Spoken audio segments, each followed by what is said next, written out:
Start किया था molecular orbital theory, और मॉलिक्यूलर ऑर्बिटल थ्योरी में कल आपको मैंने सिखाया था मॉलिक्यूलर ऑर्बिटल कॉन्फ़िगरेशन लिखना, और उस मॉलिक्यूलर ऑर्बिटल कॉन्फ़िगरेशन से magnetic behaviour, bond order, bond length, ये सब कंपेयर करना। तो थोड़ी सी और बातें उसमें रह जाती है। अब जरा सा सपोज करो एक मॉलिक्यूल आया हमारे पास, हम पढ़ रहे हैं मॉलिक्यूलर ऑर्बिटल थ्योरी। सपोज करो एक मॉलिक्यूल आया B2, बोरन का एटॉमिक नंबर होता है 5, तो ये हो गया 10 इलेक्ट्रॉन सिस्टम।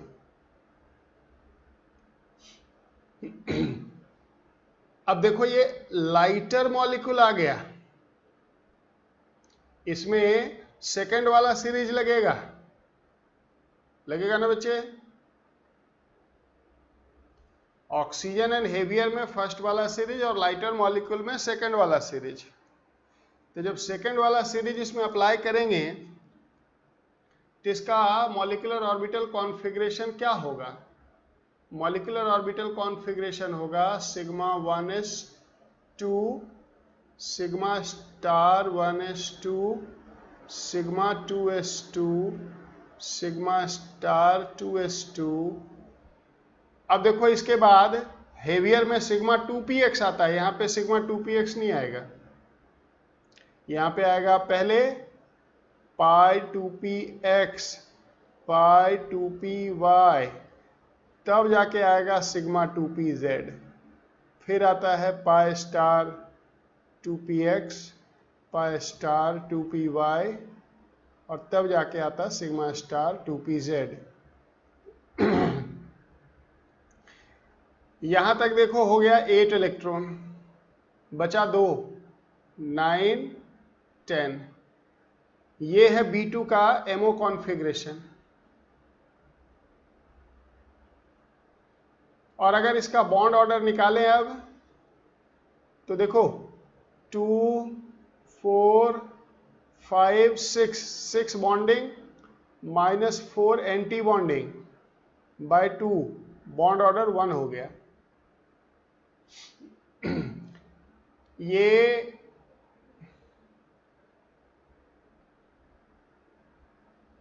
पैरामैग्नेटिक होगा ड्यू टू 2 अनपेयर्ड इलेक्ट्रॉन, और इसका मैग्नेटिक मोमेंट आ जाएगा root under n into n plus 2, n का value 2, 2 into 2 plus 2, Bohr magneton, so root under 8 Bohr magneton, 2 root 2, 2.8।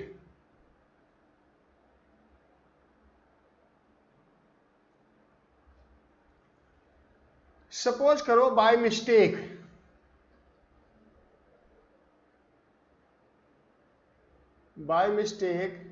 अगर इसमें कोई हेवियर सीरीज लगा देता तो क्या गलत हो जाता? अगर इसमें कोई लिख देता sigma 1s2, sigma star 1s2, sigma 2s2, sigma star 2s2, और इसके बाद हेवियर सीरीज वाला सिग्मा 2pz पहले लिख देता मान लो, तो वो क्या करता? वो यहीं पे दोनों इलेक्ट्रॉन को रख देता कि नहीं? अगर कोई B2 में हेवियर मॉलिक्यूल का एनर्जी का सीरीज अप्लाई कर देता तो बॉन्ड ऑर्डर में तो कोई फर्क नहीं पड़ता, बॉन्ड ऑर्डर तो अब भी 6 - 4/2 1 ही आता। फर्क कहां पड़ जाता? मैग्नेटिक प्रॉपर्टी में, और ये डायामैग्नेटिक हो जाता, जो कि रॉन्ग होता। तो गलत सीरीज लगाने से गलत रिजल्ट कहां पे आ जाएगा, ये मालूम चला ना सबको? सीरीज सही लगाना है, हेवियर मॉलिक्यूल में हेवियर वाला और लाइटर मॉलिक्यूल में लाइटर वाला। इसी तरह से अगर हम C2 मॉलिक्यूल लेते हैं, C2 कार्बन का एटॉमिक नंबर होता है 6, तो इसमें टोटल 12 इलेक्ट्रॉन हो गए, 12 इलेक्ट्रॉन। अब इसकी फीलिंग करो, sigma 1s2, sigma star 1s2, sigma 2s2, sigma star 2s2, lighter है तो आएगा पाई 2p(z) पहले, पाई 2p(x), पाई 2p(y) और तब आएगा सिग्मा 2p(z). 2, 4, 6, 8, 9, 10, 11, 12 समझ में आया क्या?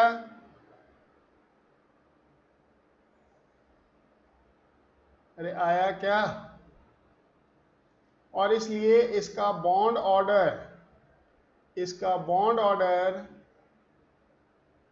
2, 4, 6, 8, 8 bonding -4 anti bonding by 2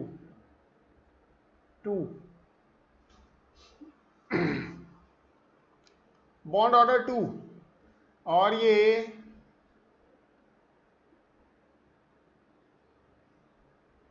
diamagnetic होगा, डायपोल मैग्नेटिक मोमेंट 0 होगा क्योंकि सभी इलेक्ट्रॉन्स पेयर्ड हैं, ये डायामैग्नेटिक होगा।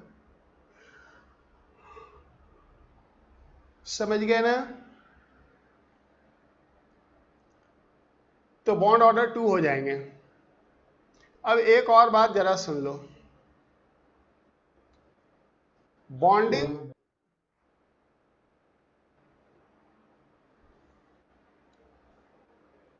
ये एंटी बॉन्डिंग है, ये एंटी बॉन्डिंग है। कितने एंटी बॉन्डिंग इलेक्ट्रॉन हो गए? क्या लिखा है यहां पे?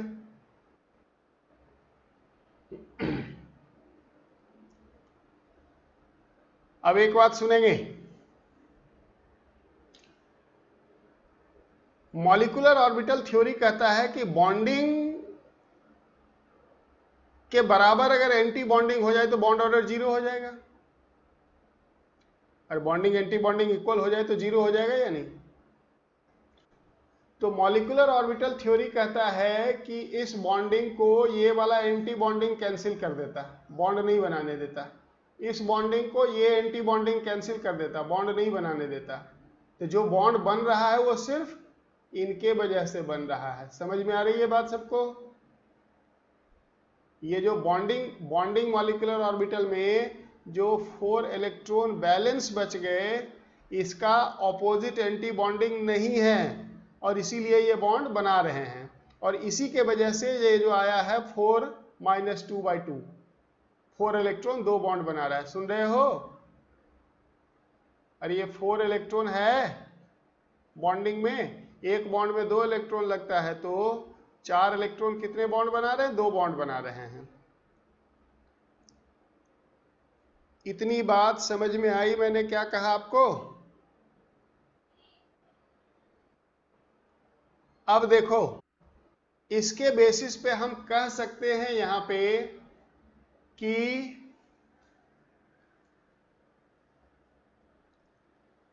इन C2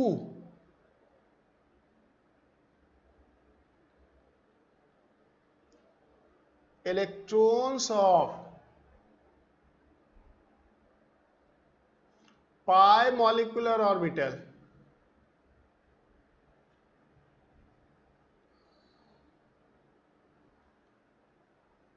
are involved in bonding। Sigma वाले तो सब कैंसिल ही हो गए ना, तो जो बॉन्डिंग हो रहा है वो किसके वजह से हो रहा है? पाई मॉलिक्यूलर ऑर्बिटल के वजह से हो रहा है या नहीं?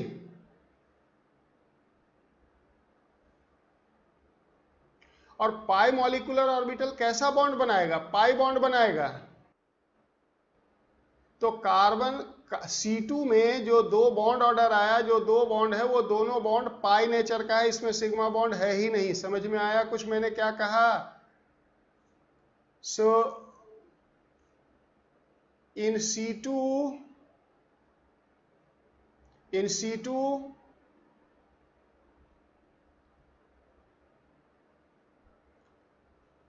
बोथ बॉन्ड्स कहां से बोल रहे हैं, यहां से, आर पाई बॉन्ड्स।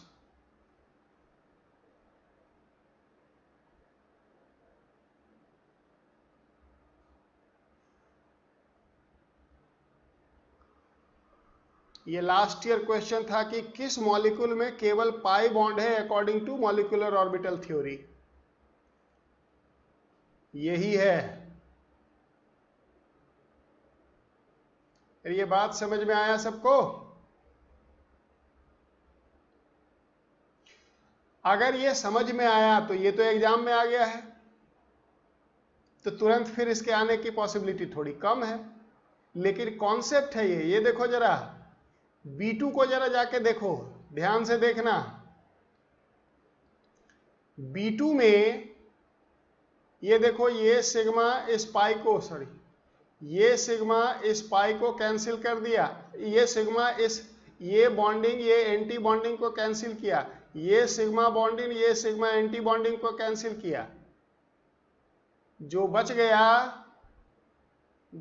गया बॉन्डिंग में इलेक्ट्रॉन, वो पाई बॉन्ड में, पाई मॉलिक्यूलर ऑर्बिटल में है। और इसलिए जो यहाँ पे बॉन्ड ऑर्डर निकाले हो 1 और कह रहे हो कि दो बोरन के बीच में एक ही बॉन्ड है, वो बॉन्ड भी किस नेचर का है, पाई बॉन्ड है। ये समझ में आया सबको? क्योंकि ये किसके वजह से आ रहा है, पाई मॉलिक्यूलर ऑर्बिटल में बॉन्डिंग के वजह से आ रहा है। सिग्मा वाले तो सब कैंसिल हैं। सो फॉर्म्स पाई बॉन्ड। समझे ना? तो उसी तरह से अगर हम N2 लेते हैं जिसमें टोटल 14 इलेक्ट्रॉन है और इसमें लाइटर मॉलिक्यूल का सीरीज लगेगा, तो लाइटर मॉलिक्यूल का series sigma 1s2, sigma star 1s2,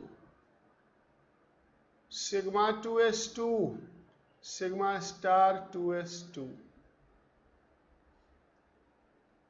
pi 2px, pi 2py and then sigma 2pz। Lighter है। यहां तक में देखो हो गया 8 इलेक्ट्रॉन, बच गए 6, 9, 10, 11, 12, 13, 14। होगा कि नहीं? अब देखो, यहां थोड़ा स्मार्टनेस हम दिखा सकते हैं। ये वाला पोर्शन तो बॉन्डिंग एंटी बॉन्डिंग इक्वल है या नहीं? 4 बॉन्डिंग 4 एंटी बॉन्डिंग। तो आप यहीं से डायरेक्ट बोल सकते हो कि इसका बॉन्ड ऑर्डर सीधा 6/2 आएगा। ये 6 बॉन्डिंग इलेक्ट्रॉन बाय 2, और इधर वाला तो सब कैंसिल ही हो गया बॉन्डिंग एंटी बॉन्डिंग से। अरे है या नहीं? धन्य है प्रभु, कहां है सब? Bond order 3। यकीन नहीं आता तो टोटल काउंट कर लो, टोटल काउंट करो। देखो 2, 2 4, 2 6, 2 8, 2 10, बॉन्डिंग हो गए 10 और टोटल है 14। तो बाकी के 4 एंटी बॉन्डिंग बाय 2, अभी तो वही आएगा। बॉन्ड ऑर्डर 3 का मतलब क्या हुआ? नाइट्रोजन के बीच में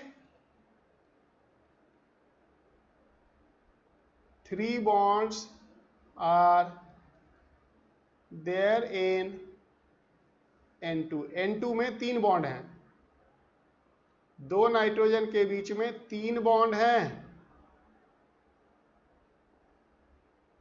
अब देख लो जरा, ये बनाएगा एक सिग्मा बॉन्ड, 2 इलेक्ट्रॉन एक सिग्मा बॉन्ड बनाता है, ये बनाएगा सिग्मा बॉन्ड और ये बनाएगा 2 पाई बॉन्ड। समझ में आया क्या?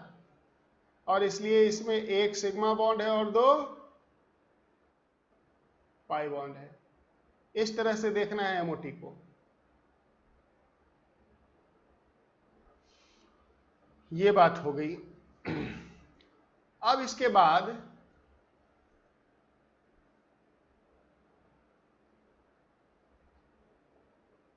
existence of a molecule or ion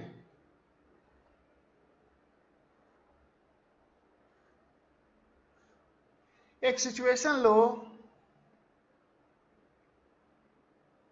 He2, पहले ये बताओ कुल कितने इलेक्ट्रॉन हो गए इसमें। तो हीलियम का एटॉमिक नंबर 2 होता है, तो हीलियम के अंदर 2 इलेक्ट्रॉन होता है, तो He2 में 4 इलेक्ट्रॉन हो गया कि नहीं। लाइटर मॉलिक्यूल है, sigma 1s2 sigma star 1s2, बस बॉन्ड ऑर्डर 2 - 2/2 0। ये बॉन्ड ऑर्डर 0 क्या बता रहा है कि दो हीलियम एटम के बीच में कितने बॉन्ड होंगे। और जब बॉन्ड ऑर्डर 0, जब बॉन्ड 0, जब बॉन्ड ही नहीं है, तो फिर किस बात का molecule.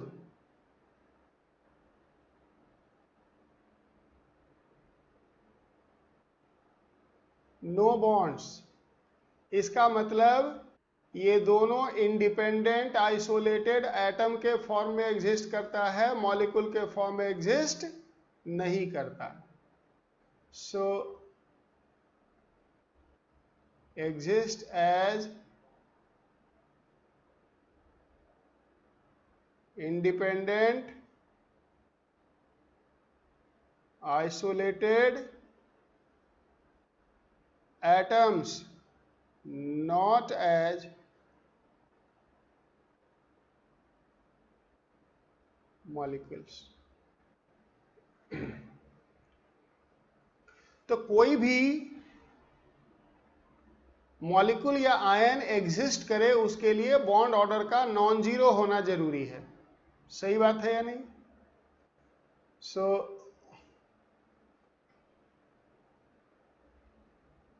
existence of a molecule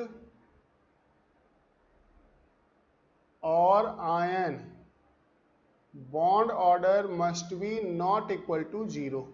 bond order 0 नहीं होना चाहिए। बॉन्ड ऑर्डर 0 का होने का मतलब एग्जिस्ट नहीं करेगा। तो ये बताओ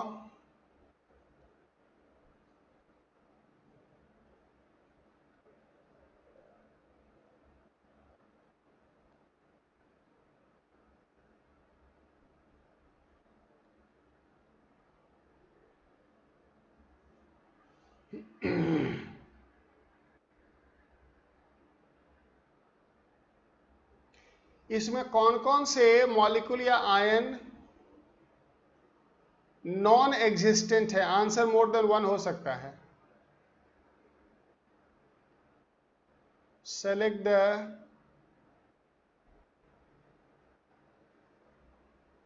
non existent species. Non existent species को इसमें सेलेक्ट करना है। ये आपके लिए क्वेश्चन है, जल्दी से ट्राई करो।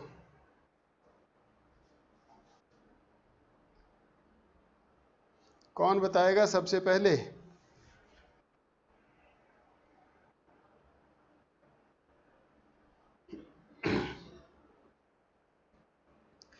पहले ये बताओ, ये इसमें कुल कितने इलेक्ट्रॉन है H2+ में, जल्दी बताओ। H2+ में कितने इलेक्ट्रॉन है।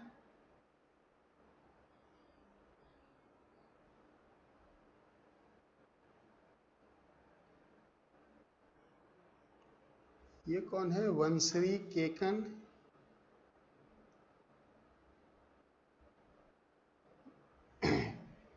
और H2+ में कितने इलेक्ट्रॉन है, केवल एक है। अब एक बात सुनो,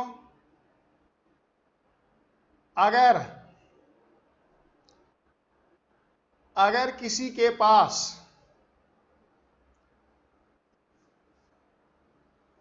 अगर किसी के पास total number of electron odd है तो उसका बॉन्ड ऑर्डर कभी 0 हो सकता है क्या? नहीं हो सकता है। यानी कि इसका बॉन्ड ऑर्डर बताओ 1/2 होगा कि नहीं? एक ही इलेक्ट्रॉन है, सिग्मा 1 इसमें आ जाएगा बॉन्डिंग में, तो ये एग्जिस्ट करेगा। अच्छा, इसमें कुल कितने इलेक्ट्रॉन है सोच के बताओ जल्दी से। He2 माइनस में He2 माइनस में 6 इलेक्ट्रॉन है, दिखता है क्या? 4 अपना और माइनस से 2 आ गया, 6। देखो इसका क्या होगा? Sigma 1s2 sigma star 1s2 sigma 2s2, और इसलिए इसका बॉन्ड ऑर्डर हो जाएगा 4 - 2/2 1 हो जाएगा। ये भी एग्जिस्ट करेगा। बिल्कुल सही। बेरिलियम में कितने इलेक्ट्रॉन हैं? जल्दी बोलो। 8 इलेक्ट्रॉन, और इसलिए इसका हो जाएगा sigma 1s2 sigma star 1s2 sigma 2s2 sigma star 2s2। ये देख लो, इसका बॉन्ड ऑर्डर 0 हो जाएगा, क्योंकि इसमें 4 बॉन्डिंग और 4 एंटी बॉन्डिंग है या नहीं? इसलिए ये नॉन एग्जिस्टेंट हो जाएगा। अच्छा, B2 में कितना इलेक्ट्रॉन है? क्योंकि बोरन का एटॉमिक नंबर होता है 5, तो 5 × 2 10, 10 - 2 +2 के लिए 2 इलेक्ट्रॉन निकल गया। तो जब 8 इलेक्ट्रॉन आ गया तो ये तो बेरिलियम इसी के जैसा हो गया ना, तो इसका भी तो यही कॉन्फ़िगरेशन होगा कि नहीं? और इसलिए ये भी नॉन एग्जिस्टेंट हो जाएगा, और इसलिए इसका आंसर क्या हो जाएगा बच्चे? ये था नीट 2020 में।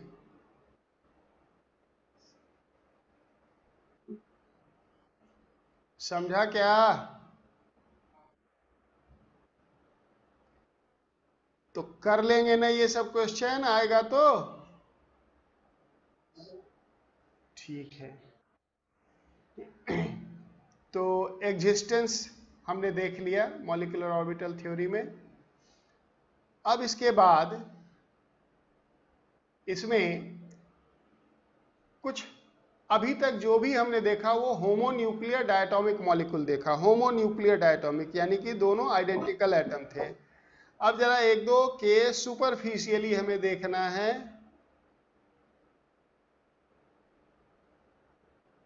हेट्रोन्यूक्लियर डायटोमिक मॉलिक्यूल को,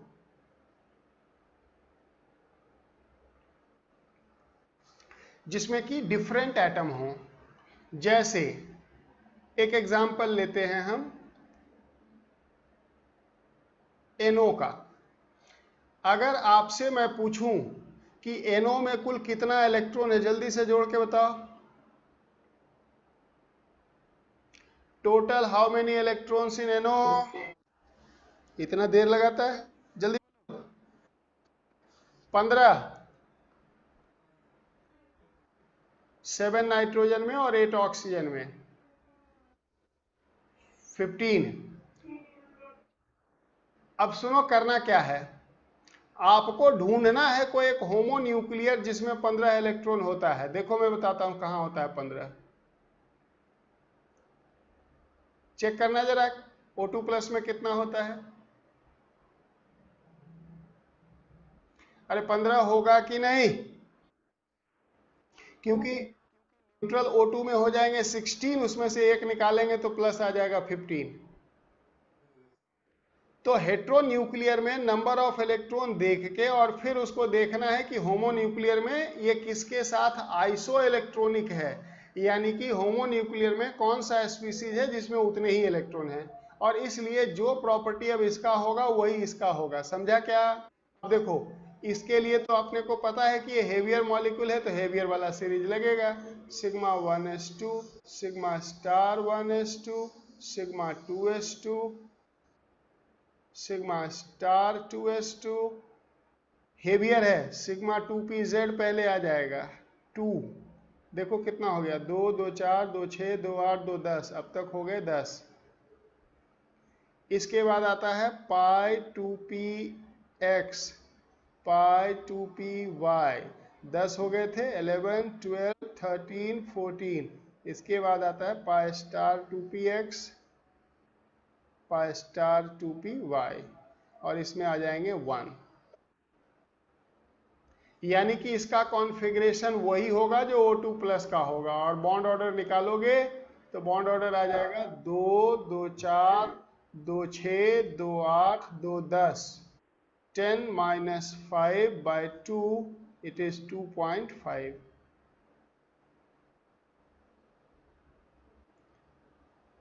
तो इससे क्या सीखा हमने कि आइसो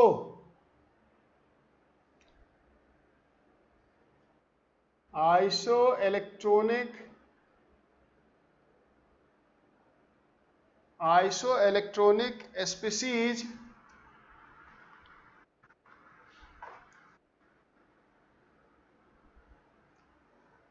एक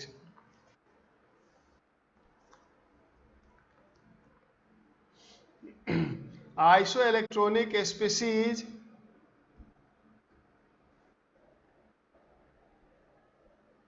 have same bond order। सही बात है या नहीं?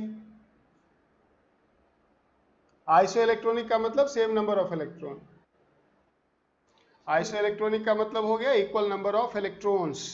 तो आइसोइलेक्ट्रॉनिक स्पीसीज में बॉन्ड ऑर्डर सेम होते हैं, इक्वल होते हैं।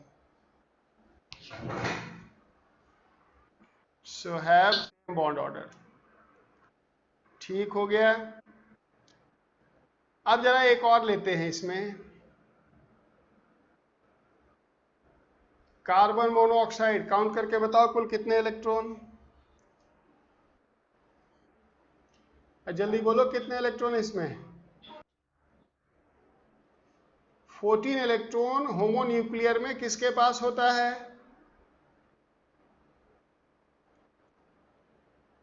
अरे नलायकों, न्यूट्रल ढूंढ लो ना।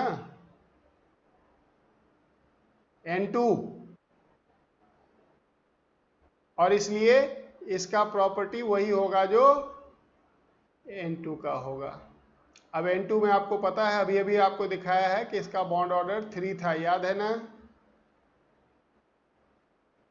तो कार्बन मोनोऑक्साइड का भी बॉन्ड ऑर्डर 3 होगा, और कहेंगे कि कार्बन मोनोऑक्साइड में 1 सिग्मा और 2 पाई बॉन्ड होगा। कार्बन मोनोऑक्साइड में जरा एक एक्सेप्शनल केस है,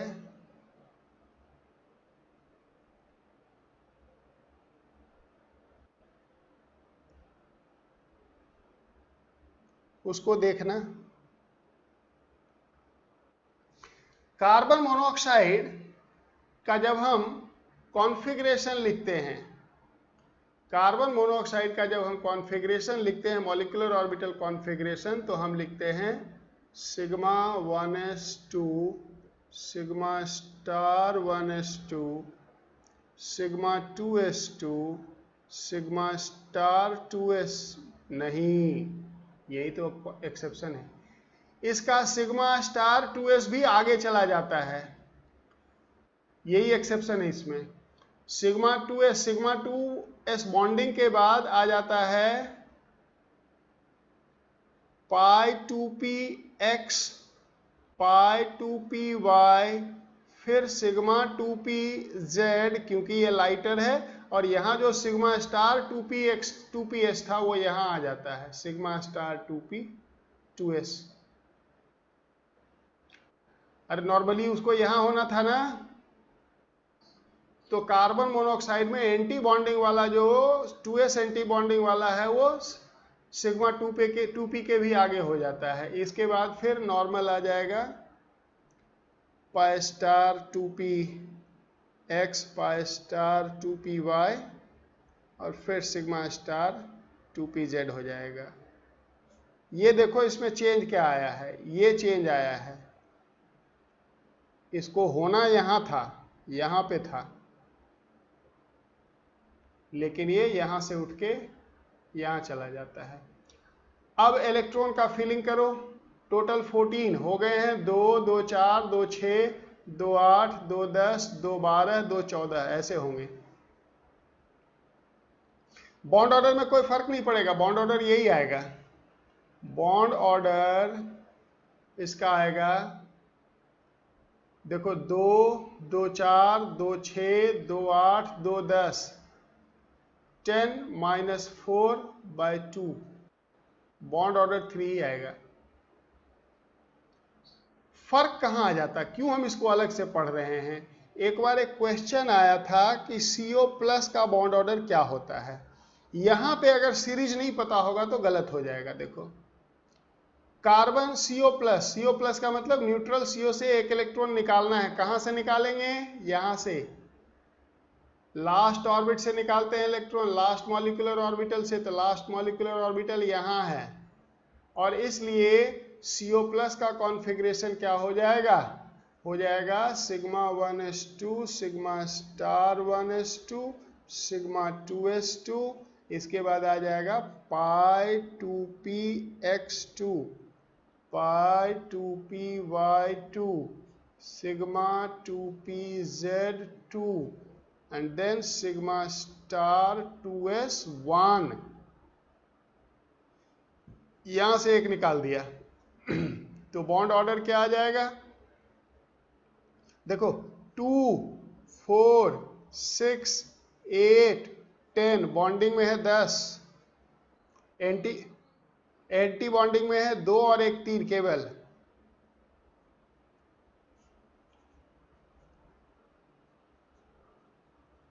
.5।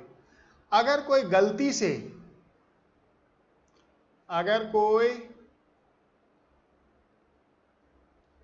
रॉन्गली N2 जैसा लिख देता कि भाई ये तो N2 जैसा ही है और N2 जैसा लिख देता, तो वो क्या करता? वो लिखता σ1s2 σ*1s2 σ2s2 σ*2s2 π2px π2py।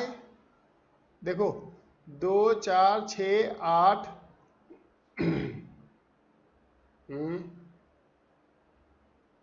इसके बाद σ2pz आएगा ना? हाँ, σ2pz आएगा। 2 4 6 8 10 12 1 13, इसमें तो 13 ही है ना बच्चे। और अब देखो गलती क्या हो जाता। CO+ का अगर कोई रॉन्गली N2 जैसा कॉन्फ़िगरेशन लिख देता तो वो बॉन्ड ऑर्डर क्या निकालता? वो बॉन्ड ऑर्डर निकालता, देखो 2 2 4 2 6 2 8 1 9 बॉन्डिंग इलेक्ट्रॉन होता उसका, -4 एंटी बॉन्डिंग हो जाता है। यहाँ देखो 2 2 4, और वो निकालता बॉन्ड ऑर्डर 2.5, जो कि गलत होता, सही यहाँ है। कुछ समझ में आया? क्या याद रखना है कि कार्बन मोनोऑक्साइड में σ2s anti bonding σ2p bonding के भी आगे चला जाता है, σ2p बॉन्डिंग के भी आगे चला जाता है एनर्जी में।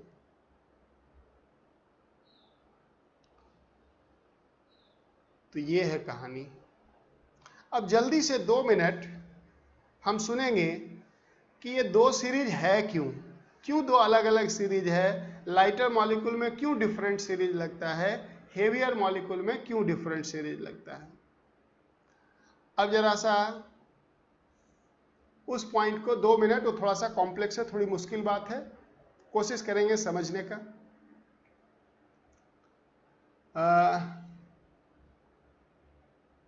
Reasons for different energy series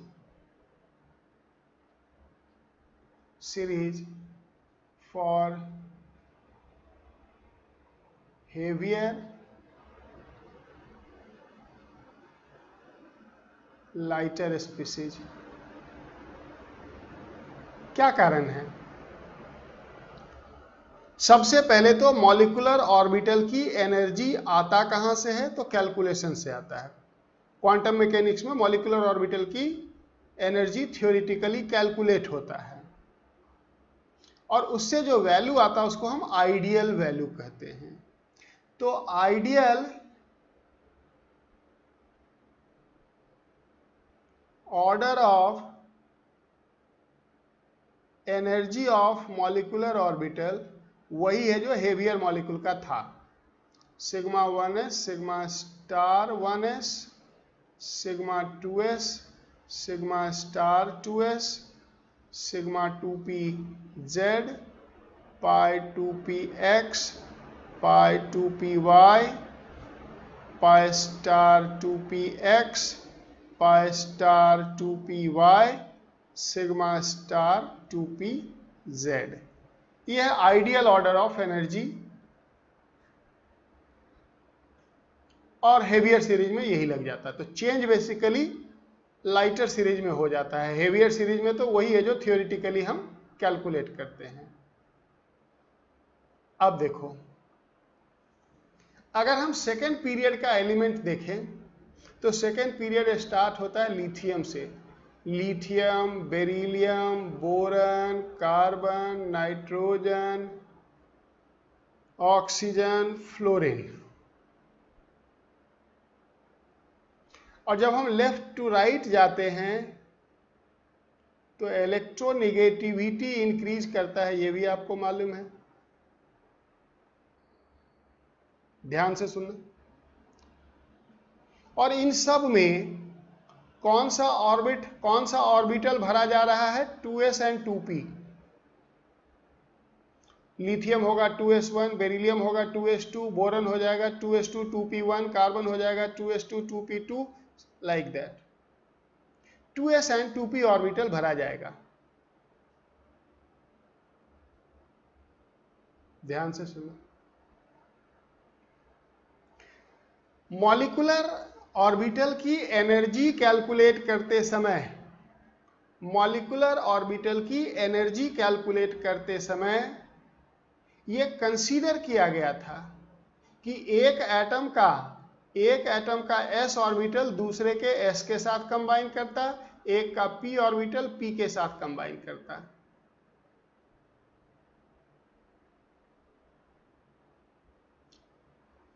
SS combination होता, PP कॉम्बिनेशन होता,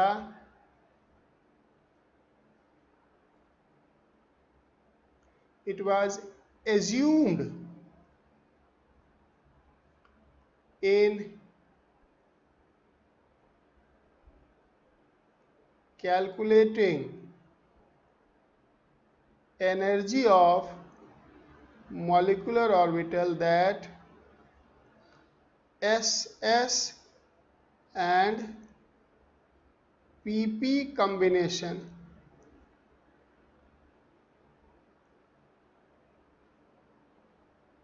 occurs only, that is sp mixing do not take place। मतलब ये हुआ कि एक एटम का s ऑर्बिटल दूसरे के s के साथ ही कंबाइन करके मॉलिक्यूलर ऑर्बिटल बनाता, p ऑर्बिटल दूसरे के p के साथ sp के साथ नहीं कंबाइन करता, sp के साथ नहीं कंबाइन करता।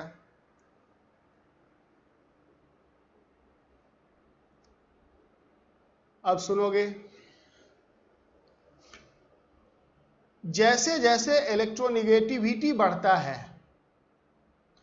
2s और 2p के बीच में एनर्जी डिफरेंस बढ़ने लगता। जैसे जैसे इलेक्ट्रोनिगेटिविटी इंक्रीज होता, energy difference between 2s and 2p increase होने लगता। और इसलिए ऑक्सीजन या उससे आगे 2s एंड 2p के बीच में लार्ज एनर्जी डिफरेंस हो जाता। तो लार्ज एनर्जी डिफरेंस हो जाने के वजह से एक का 2s दूसरे के 2s के साथ ही कंबाइन करेगा, 2p के साथ नहीं। और एक का 2p दूसरे के 2p के साथ ही कंबाइन करेगा, क्योंकि 2s और 2p के बीच में एनर्जी डिफरेंस ज्यादा है, तो सेम एनर्जी वाला ऑर्बिटल कंबाइन करता है। तो एक का 2s दूसरे के 2s के साथ, एक का 2p दूसरे के 2p के साथ, और इसलिए इसमें ये एजम्पशन ट्रू हो जाएगा, और इसलिए इसमें वही सीरीज लगेगा जो कि यहाँ पे लगा हो, जो हमने लिख रखा है। ध्यान से सुनना, मैं लिखवाऊंगा सब। So due to large energy difference between 2s and 2p orbital for oxygen, fluorine, mixing of their s and p orbital do not take place, and therefore order of energy of molecular orbital is same as predicted theoretically। लेकिन इन सब के साथ क्या है, beryllium, boron, carbon, nitrogen, इन सब के साथ क्या है, इनके 2s और 2p के बीच में एनर्जी डिफरेंस कम है। एनर्जी डिफरेंस कम होने के वजह से एक का 2s दूसरे के 2p के साथ भी कंबाइन कर जाता। हम कहते हैं कि एक का s दूसरे के p के साथ भी मिक्स हो जाता, और वही mixing order of energy of molecular orbital को चेंज कर देता, और इसका सिग्मा 2p पाई 2p से आगे हो जाता।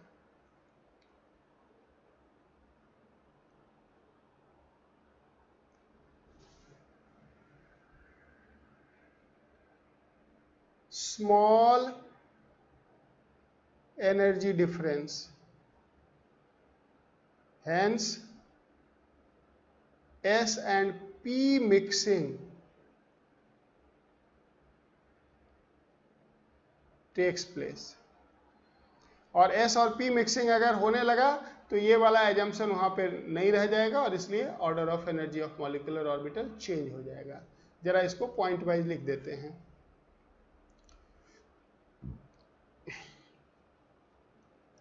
As we move from left to right, as we move from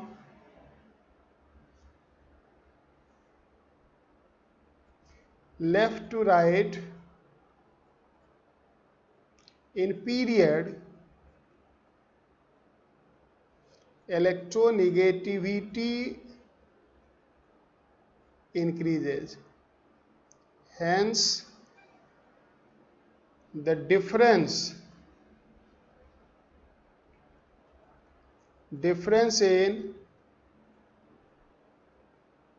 energy between s and p orbital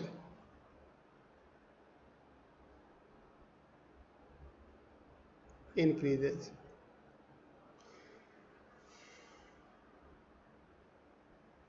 Therefore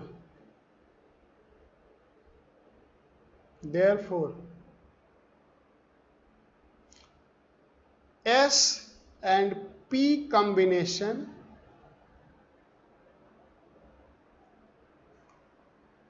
do not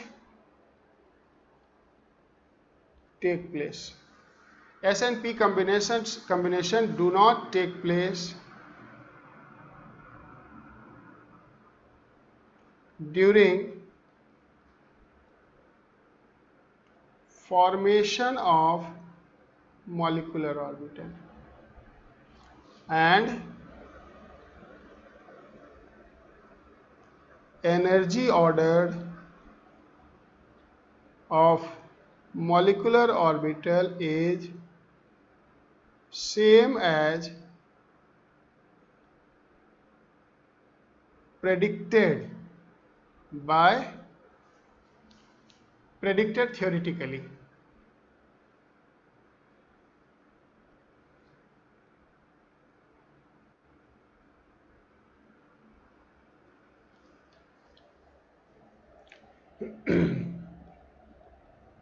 In case of lighter atoms, carbon, nitrogen, boron, energy difference between 2s and 2p orbital is small. S and p mixing occur during bond formation. S and P mixing occur during bond formation. And order of energy of molecular orbital changes slightly. और क्या change आता है? पाई 2px पाई 2py से आगे हो जाता है sigma 2pz. Calculation में ये पीछे है, बाकी में कोई चेंज नहीं है. Sigma 2p star 2px sigma star 2py, sorry pi star 2px pi star 2py sigma star 2pz. ये चेंज आ गया है.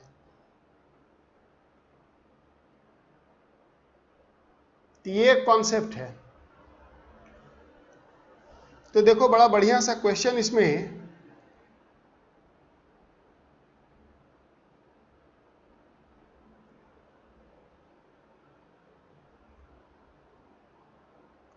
हाँ बोलो ना, चैट किया, मैसेज क्या है, क्वेश्चन क्या है?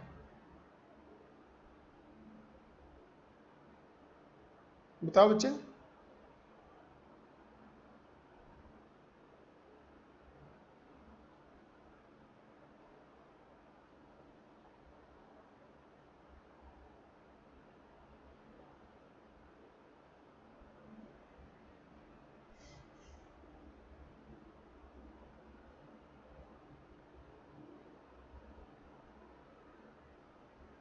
चल ठीक. तो यहां पे तो यहां से एक बड़ा प्यारा सा क्वेश्चन बनता है. देखो जरा कि पूछा जाएगा कि if S and P mixing,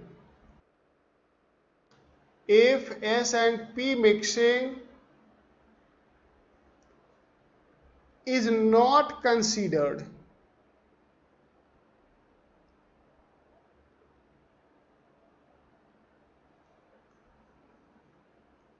which of the following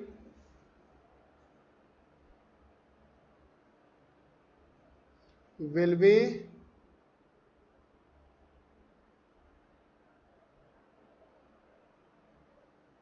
paramagnetic? और ऑप्शन है B2, C2, N2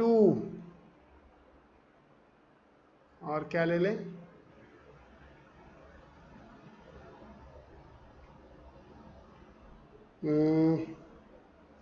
B2, C2, N2 और एक ले लो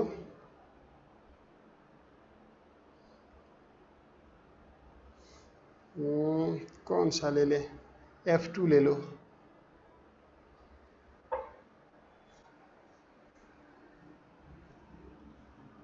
अब देखो इसमें जो कन्वेंशनल आंसर करेगा वो गलत हो जाएगा. इसमें क्या देखना है? एस एंड पी मिक्सिंग को कंसीडर नहीं करना है.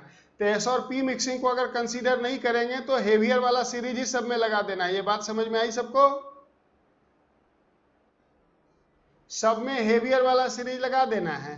तो हेवियर वाला सीरीज इसमें लगाओगे तो ये हो जाएगा sigma 1s2 sigma star 1s2 sigma 2s2 sigma star 2s2 sigma 2pz2 आ जाएगा, जो कि यूजुअली आगे होता है. और इसलिए देखो 2 2 4 2 6 2 8 2 10 ये हो जाएगा डाया. और C2 जो कि टोटल 12 इलेक्ट्रॉन है, ये हो जाएगा sigma 1s2 sigma star 1s2 sigma 2s2 sigma star 2s2 sigma 2p x2 पाई 2p सिग्मा 2p z2 पाई 2p x पाई 2p y। अब देखो 2 2 4 2 6 2 8 2 10 11 12, यही हो गया पैरामैग्नेटिक। लेकिन एक्चुअल में ये रॉन्ग है, बट क्वेश्चन में पूछा जो है उसके हिसाब से आंसर करेंगे। एक्चुअल में ये है डाया और ये है पैरा, क्योंकि इन दोनों में मिक्सिंग होता है। लेकिन क्वेश्चन में कहा कि अगर मिक्सिंग कंसीडर ना करें तो फिर हेवियर सीरीज लगा देंगे और तब ये पैरामैग्नेटिक हो जाएगा। ये दोनों डायामैग्नेटिक है, ये आप चेक कर लेंगे, ये दोनों डायामैग्नेटिक है। समझ में आ गया सबको? तो ये सब था कहानी मॉलिक्यूलर ऑर्बिटल थ्योरी का। अब इसमें एक रह जाता है एमओ डायग्राम, एक डायग्राम बनता है, वो डायग्राम कल 10 मिनट में बना के और फिर आगे आयनिक बॉन्डिंग हम स्टार्ट कर लेंगे। चलो ठीक है।